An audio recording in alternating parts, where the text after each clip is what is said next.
Hello everyone and welcome to CAT by LPT.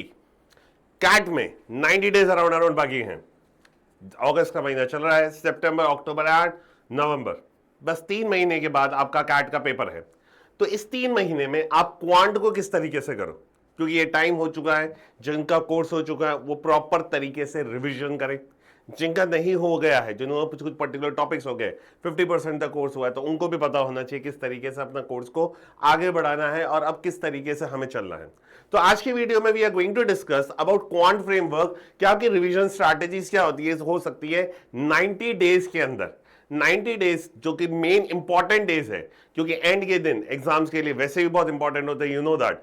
तो 90 days में आप कैसे अपनी क्वांट की प्रैक्टिस को आगे लेके जाओ, रिवीजन सही से करो, ताकि you boost your accuracy, you maximize your speed and your smart strategy. ये बेसिकली ये सारी चीजें किस लिए, ताकि आपके मार्क्स आ सके, आप क्वांट को क्लियर कर सको। तो आज का पूरा मेरा वीडियो इसी के ऊपर बेस्ड है, for your strategy related to the quant in the last 90 days. Last 90 days में क्वांट को कैसे लेके जाना है उसके ऊपर बात करेंगे। तो quant revision framework, what to focus on the last 90 days, that is the thing. Okay now, तो रिवीजन फ्रेमवर्क क्यों मैटर करता है? देखो, रिवीजन बहुत इंपॉर्टेंट है और रिवीजन करने का तरीका बहुत इंपॉर्टेंट होता है। कुछ भी रैंडम टॉपिक्स उठा के रिवीजन कर लो, पॉसिबल नहीं है। अगर आप ऐसे करोगे तो आप रिवीजन तो कर रहे हो but you are not doing smart work, it's like in doing hard work. ठीक है, अगर आपने गलत टॉपिक जो कि जिनकी वेटेज कम होती है, अगर हम उन पे ज्यादा ध्यान ले रहे हैं तो कोई फायदा नहीं है, हम ज्यादा अटेम्प्ट नहीं कर पाएंगे। हम हमारे वीक एरियाज के क्वेश्चन नहीं कर रहे हैं और नॉर्मल दूसरे टॉपिक्स को करे जा रहे हैं, तो उससे भी मेरे मार्क्स नहीं आएंगे। तो that's why this revision framework is important. सबसे बड़ी बात है क्यों इंपॉर्टेंट, इंपॉर्टेंस इसलिए रखता है। तो जब जैसे कोई वीडियो खोलेगा तो उसको यही लगेगा अच्छा इंपॉर्टेंट क्यों, तो इंपॉर्टेंस का कारण मैं आपको बता देता हूं। इंपॉर्टेंस का मेन कारण यही है कि आपको कैसे करके अपना रिवीजन करना है, उसके ऊपर बात होगी हमारी यहाँ पे पूरी पूरी। तो that's why 90 days equals to make, 90 days equals to make or break in CAT. Basically 90 days is equals to make or break for CAT. Last do or die situation kind of है कि भाई ये है, अब इसमें आपको करना ही करना है, वो वाली बात है। एंड क्वांट में लेके सबसे ज्यादा सब लोगों को क्या रहता है कि अरे बहुत सारे क्वेश्चंस करेंगे तो हो जाएगा। नहीं, ऐसा कुछ नहीं होता है। CAT quant is not about how much you know but how quickly and accurately you recall. तो अगर एक्यूरेटली रिकॉल की बात हो रही है और कितना जानना है, तो इसके लिए रिवीजन बहुत इंपॉर्टेंस रखता है। 90 days time to consolidate not expand, मतलब जो आता है उसको सही से करते हुए आगे बढ़ना है हमको। Smart revision is greater than smart random practice. Remember this is really important. मैंने बहुत सारे स्टूडेंट्स को देखा है, ये एक रियल लाइफ प्रॉब्लम है कि बच्चे क्या करते हैं कि हाँ प्रैक्टिस करने के, प्रैक्टिस करने के नाम पे कुछ भी सॉल्व कर रहे हैं। अगर जैसे फॉर एग्जांपल उनको एक टॉपिक आता है टाइम एंड वर्क, तो जैसे वो एक किताब से सॉल्व करेंगे, फिर दूसरी किताब से सॉल्व करेंगे, फिर तीसरी किताब से सॉल्व करना शुरू कर देते हैं। तो जो टॉपिक आता है उसको सॉल्व करते जा रहे हैं, या जो टॉपिक नहीं आता उसे तो छेड़ रहे ही नहीं है, जिसकी हाईएस्ट वेटेज है उस टॉपिक्स को हाथ ही नहीं लगाते हैं। तो यहां पर ये सबसे ज्यादा गलती हो जाती है। इसलिए smart revision is greater than your random practice. इसलिए तो ये जो फ्रेमवर्क है ये क्या इंश्योर करेगा, right topics get the priority. जो मैंने आपको फ्रेमवर्क बताऊंगा अब मैं, तो राइट टॉपिक्स को आपकी प्रायोरिटी मिले। Balance between speed and accuracy. You have to maintain the balance between speed and accuracy. Both are really important. And avoids burnout. ऐसा नहीं कि बहुत सारी प्रैक्टिस हो रही है, बहुत सारा नहीं, एकदम सही तरीके से अपन को काम करना है।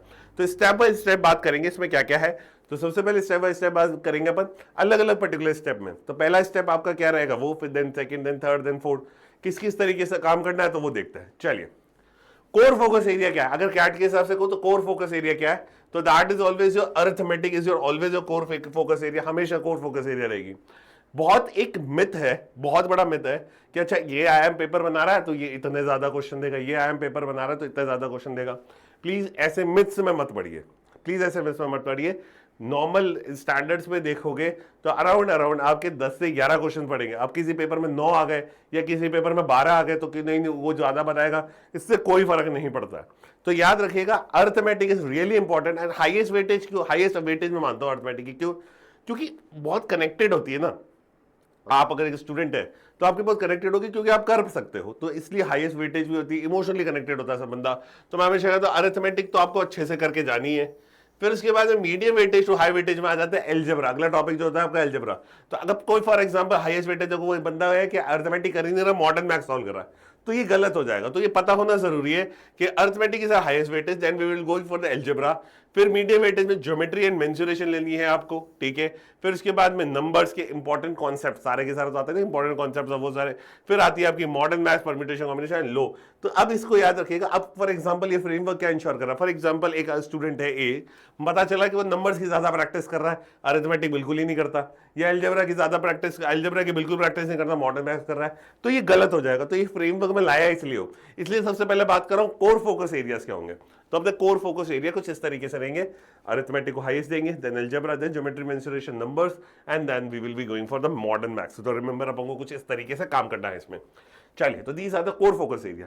नाउ अब क्या करते हैं, अब आगे देखते हैं। अब अपन क्या करेंगे, प्लान को एग्जीक्यूट करना शुरू करेंगे। तो अपन को ये पता चल गया, अच्छा मुझे ये पढ़ना है और मुझे ऐसे ऐसे पढ़ना है, ये बात मेरे को क्लियर हो गई। Now we will be talking all about your plans. जो आपका 90 डेज है उसको मैंने 3 पार्ट्स में ब्रेक करके और फिर बताऊंगा कि किस किस समय क्या क्या करना है। चलिए, now break down of 90 days. तो स्टेप 1 है मेरा ये, सबसे पहले आपके पास जितने भी दिन है, आपके पास 90 डेज का पीरियड है, उन दिनों को ब्रेक करिए और उनको ब्रेक करके 3 फेजेस में मैंने डिवाइड करा कि फेज 1 में क्या करिए, स्ट्रेंथन करिए कोर कॉन्सेप्ट्स को, अपने कोर कॉन्सेप्ट जो चीजें आपने पढ़ रही है। तो देखो इसमें 2 तरीके के बच्चे होते हैं, एक जिनका कोर्स हो गया है और दूसरा जिनका कोर्स 50% 60% हुआ है। तो मैं कहता हूं कि जैसे जो बच्चा है जिसका कोर्स हो गया है, तो उसको क्या करना चाहिए, अपनी एलओडीज को वापस सॉल्व करना स्टार्ट करना चाहिए। उसको ज्यादा से ज्यादा टाइम उनको वापस रिवाइज करने पे देना चाहिए, टॉपिक वाइज। अभी मैं बात कर रहा हूँ टॉपिक वाइज पे बात कर रहा हूँ, टॉपिक वाइज आप उन पे ध्यान दीजिए।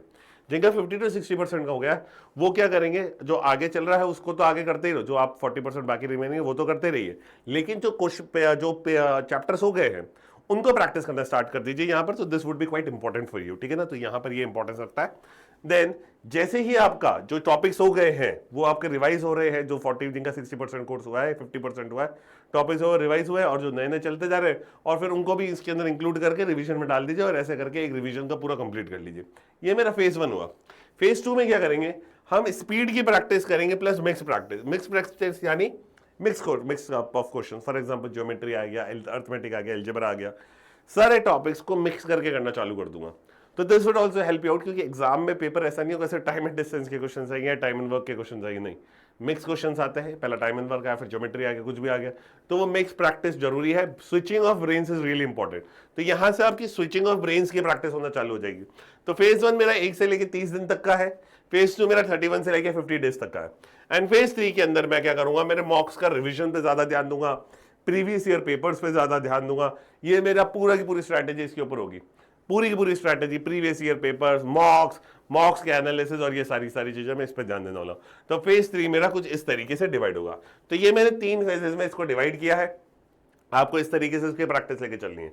अब आते हैं 90 डे। अब फेज 1 में क्या क्या करना है, तो फेज 1 में रिविजिट ऑल इंपॉर्टेंट फॉर्मूलाज, सारे के सारे फॉर्मूलाज आप देखिए, आपने जितने भी फॉर्मूलाज आपने पढ़े हैं, जितने भी फॉर्मूलाज आपको आते हैं, तो ये मेरे हिसाब से फॉर्मूला शीट बना के रखेगा, that is really important for you. तो revisit all important formula, solve 2 to 3 LOD1 and LOD2 questions पर टॉपिक। देखो, तो solve 2 to 3 LOD1 level of difficulty 1 वो आपको सॉल्व करनी है 2 to 3, और LOD2 के लेवल के क्वेश्चंस भी आपको सॉल्व करने हैं इसके अंदर।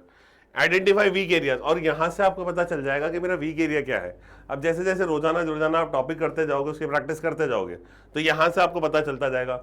जिनका सिलेबस हो गया है उनको ये इससे पता चलेगा कि हाँ मेरा वीक एरिया क्या है, तो उसको साइड करके रखना, उसकी फिर और प्रैक्टिस करेंगे।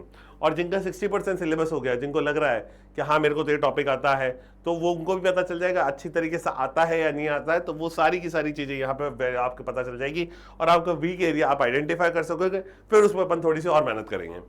फेज 2 के अंदर क्या करना है, frequent CAT question, focus on frequent CAT question, arithmetic and algebra, 30 minute section. यहां पर ये सेक्शनल का बहुत इंपॉर्टेंस है, सेक्शनल्स की प्रैक्टिस ज्यादा करिएगा, मेजरली कोशिश करिए कि सेक्शनल ज्यादा करें। एक मॉक दे लिया, संडे को मॉक दे लिया, और सेक्शनल्स पे ज्यादा ध्यान दीजिए कि एक दिन मैथ्स का दे दिया, एक दिन क्वांट का दे दिया, एक दिन इंग्लिश का दे दिया, एक दिन DILR का दे दिया। तो इस तरीके से रोजाना सेक्शनल्स की प्रैक्टिस को ज्यादा रखिएगा, एंड ट्रैक एक्यूरेसी, और अपनी एक्यूरेसी पे ध्यान दीजिए। आपको इससे ये पता चलेगा कौन से सेक्शंस वीक पढ़ रहे हैं, तो we can work more on that, तो ये ज्यादा हेल्पफुल होगा। एंड थर्ड, आपका final lap, that is your mock plus revision cycle, reattempt wrong question from the past mocks. सारे के सारे मॉक के क्वेश्चन निकालना, सारे मॉक के क्वेश्चन को वापस सॉल्व करना है, इस बात का ध्यान रखिएगा। This is really important, and के दिनों में ये बहुत गेम चेंजर टाइप साबित होता है, तो याद रखिएगा। Create a 1 page formula sheet, ये फॉर्मूला शीट आप बना के रखिए तो आपके कोई रिवीजन के लिए इंपॉर्टेंट होगा। तो ये मैंने आपको क्या बता दिया, ये मैंने आपको बताया कि आपको किस तरीके से अपने फेज वाइज आपको डिवाइड करते हुए 90 डे की टाइमलाइन में आपको प्रैक्टिस करना है, रिवाइज करना है, और उन रिविजन्स में क्या क्या इंक्लूड करोगे वो सारी की सारी चीजें मैंने आपको यहाँ पे बताई है ना। Moving towards your next step, ये था step 1। Now moving towards your next step पे बात करेंगे। एक और चीज, आप जैसे फॉर एग्जांपल आप ये प्रैक्टिस करोगे, जो you are practising these topics, यहाँ पे मैंने कहा ना मिक्स टॉपिक्स में आप भी प्रैक्टिस करो, मिक्स में करिएगा। जो हमारा फेज 2 है that is related to your mix practice. तो ये मिक्स प्रैक्टिस के लिए ना हम एलपीटी वाले बहुत अच्छी चीज लाए आपके लिए, क्वांट वॉल्ट। तो this is really important and this is good. आप देखिएगा इसके अंदर 100 में सॉल्व क्वेश्चन है and that is just rupees at price of 99 only. 99 rupees की प्राइस में आपको मिक्स टॉपिक्स क्वेश्चंस मिलेंगे जिसके अंदर क्वांट के कैट से रिलेटेड मोस्ट इंपॉर्टेंट क्वेश्चंस है। तो आई थिंक सो जैसे मैं आपको बात कर रहा हूं, तो फेज की जो बात कर रहा था मैं, तो वहां पर ये बहुत हेल्पफुल हो सकती है। तो what you have to do is just ₹99 website पे जाइए, वेबसाइट पे जाके इसको डाउनलोड करिए और इसको सॉल्व करिए। This is really very good. Important concept के इंपॉर्टेंट क्वेश्चन है, रिपीटेबल क्वेश्चन नहीं है, तो ये आपकी प्रैक्टिस को और एनहांस करेगा और इंप्रूवमेंट ला सकता है। तो just go for this, mix practice के लिए बहुत इंपॉर्टेंट चीज है, तो प्लीज इसको सॉल्व करिएगा। चलिए moving towards the next. And एक और चीज, आंसर की भी है, स्टेप बाय स्टेप सोल्यूशन भी है, सब कुछ है इसके अंदर। तो आपको इसके अलावा दूसरी कोई किताब या दूसरी कोई बुक करने की जरूरत नहीं पड़ेगी। This would be more than enough. ठीक है, चलिए going for the next now. अब स्टेप 2, तो स्टेप 2 में क्या होता है, प्रायोरिटाइज की टॉपिक्स। जो बात होती है कि की टॉपिक्स को आप प्रायोरिटाइज करिए। तो प्रायोरिटाइज करना है की टॉपिक्स को, high weightage plus high yield topics, यानी आपके अरिथमेटिक के ये वाले टॉपिक्स होते हैं, अलजेब्रा के, ज्योमेट्री के, नंबर्स के एंड मॉडर्न मैथ्स के। Permutation, combination, probability, if type permits, तो आप मॉडर्न मैथ्स और इसमें तो आपको सबसे पहले देखना है कि कौन से टॉपिक्स की स्टार्टिंग में आपको प्रैक्टिस करनी है। तो मैं हमेशा कहूंगा सबसे पहले अरिथमेटिक निपटाओ, जो आप फेज 1 में करोगे। तो सबसे पहले आपको अपनी अरिथमेटिक निपटानी चाहिए, then go for algebra, geometry, number, modern maths. तो कुछ इसी तरीके से सीक्वेंस में करिएगा, क्योंकि इसकी हाईएस्ट वेटेज है, फिर इसकी है, फिर इसकी है, फिर इसकी है। तो एक बार होता जाएगा तो that would be quite important for you. तो यहाँ से इस तरीके से आपको चल रहा है। तो high weightage plus high yield topics आपको पता चल गए, हाई वेटेज के टॉपिक है, हाई यील्डिंग टॉपिक से आसानी से हो सकता है, तो उनको पहले करिएगा। तो ये स्टेप 2 है कि आपको ये पता करना होगा कि कौन से टॉपिक्स जिनकी प्रायोरिटी ज्यादा है, जो हाई वेटेज टॉपिक्स है, उनको आपको ज्यादा प्रैक्टिस में रखना है। आई think so clear. Moving towards the next step 3, daily practice structure. आपकी जो प्रैक्टिस है वो किस तरीके से बेस होनी चाहिए। 30% it should be conceptual, concept related practice करिए, कोई फॉर्मूला प्लस शॉर्टकट रिकैप। तो game is all about speed plus accuracy. जो मेरा गेम है वो स्पीड प्लस एक्यूरेसी को मेंटेन करके रखना है। तो मेरी जो 30% पढ़ाई होनी चाहिए वो कॉन्सेप्ट रिलेटेड होनी चाहिए, 40% should be your application based and 30% should be your analysis, जो गलतियां हम कर रहे हैं। तो कॉन्सेप्ट बेस्ड को बेस, अगर फॉर एग्जांपल कोई कहता है कि सर कॉन्सेप्ट बेस्ड क्या होता है, इसको कैसे करूं, तो मैं कहता हूं इसके लिए कुछ मत करो। जो भी आप क्वेश्चन सॉल्व कर रहे हो उसके फॉर्मूलाज देखिए, उसको फॉर्मूला बेस्ड क्वेश्चन है, जो डायरेक्ट फॉर्मूला बेस्ड क्वेश्चन होते हैं वो आप उस पर ज्यादा ध्यान दीजिएगा। तो दोगे तो फॉर्मूला बेस्ड क्वेश्चन है, आपका क्या होगा, आपके कॉन्सेप्ट स्ट्रॉन्ग होते जाएंगे। तो यहां से मेरे कॉन्सेप्ट स्ट्रॉन्ग होते गए। फिर यहाँ पे ये हो गया। एप्लीकेशन बेस्ड प्रॉब्लम्स क्या होती है, जो मिक्स प्रॉब्लम्स होती है। जैसे फॉर एग्जांपल आप एक कॉन्सेप्ट पे कर रहे हो, मैं रेशियो प्रोपोर्शन का कर रहा हूँ, रेशियो प्रोपोर्शन का एक टाइप का क्वेश्चन किया, फिर बी टाइप का क्वेश्चन किया, फिर ए और बी दोनों मिक्स टाइप ऑफ क्वेश्चंस आ गए। तो यहां से ये क्या है, आपका एप्लीकेशन बेस्ड है। इससे आपको ये पता चलता है कि जो मैं सीख रहा हूं उसकी एप्लीकेशन क्या क्या है। Remember, CAT is all about application only. CAT smart work वालों को पूछता है, तो एप्लीकेशन बेस्ड क्वेश्चन ज्यादा पूछता है, तो इसका हमको ध्यान रखना है, ठीक है ना। मूविंग टुवर्ड्स द नेक्स्ट, जो एनालिसिस पार्ट, जहां पर आपकी गलतियां हो रही हैं उनको आप एनालिसिस करो, रिव्यू करो एरर्स को और नोट करो उसके पैटर्न्स को कि किस टाइप की गलतियां कर रहे हो। अच्छा सिली मिस्टेक्स तो नहीं कर रहे हो, अच्छा कंसेप्चुअल गलतियां कर रहे हो, तो यहाँ पे ये बहुत हेल्पफुल होगा। तो ये जो 3 में आपका जो डेली प्रैक्टिस स्ट्रक्चर है इस तरीके से होगा। तो फॉर्मूला बेस्ड क्वेश्चन करिएगा, फॉर्मूला बेस्ड क्वेश्चन करने से आपका क्या होगा, कॉन्सेप्ट अच्छा होगा। कॉन्सेप्ट की एप्लीकेशन, जो आपका दूसरा काम है कॉन्सेप्ट की application, this is really really really important. Maximum question application based questions आते हैं, CAT maximum question application based पूछता है, तो दिस इज रियली इंपॉर्टेंट, ध्यान दीजिएगा। And then your analysis part, कहां गलती कर रहे हो, कैसी गलती कर रहे हो, वो सारी चीजें हो जाएंगी इसमें। Now moving towards step 4, mock integration. तो mock test integration, take 1 mock every 3 to 4 days। तो मैं आपको बोलता ही हूं कि 1 मॉक तो आपको देना ही देना। आप इसको टेक 1 में 3 to 4 days दें, तो वीकली कम से कम 1 मॉक तो लगा ही लो, 1 mock weekly. Increase to 1 mock every 2 days in last 30 days।